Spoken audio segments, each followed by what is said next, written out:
విల్లాస్కి 10 floors below ఉండే అపార్ట్మెంట్స్కి దాదాపు documentation permissions same ఉంటాయి. మొదటిది టైటిల్ డీడ్, ఇందులో పేర్కొన్న ఏదో ఒక టైటిల్ డీడ్ ఉండాలి.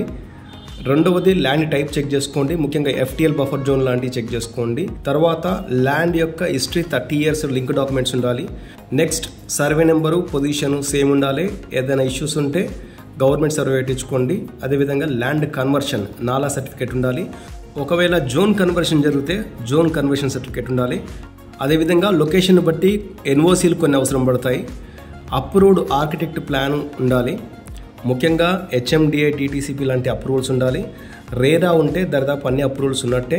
ఒకవేళ ముందు చెప్పిన పర్మిషన్స్ ఏవి లేకపోతే ఫుల్లీ పెయిడ్ LRS ఉండి బిల్డింగ్ పర్మిషన్స్ ఉండాలి. అదేవిధంగా స్క్రీన్ పైన చూపిస్తున్న మరికొన్ని జాగ్రత్తలు తీసుకోండి. అన్ని వివరాలు ఈ షార్ట్ వీడియోలో ఎక్స్ప్లెయిన్ చేయడం కష్టం కాబట్టి మరింత సమాచారం కోసం మన ఈరియల్ వెబ్సైట్ని విజిట్ చేయండి.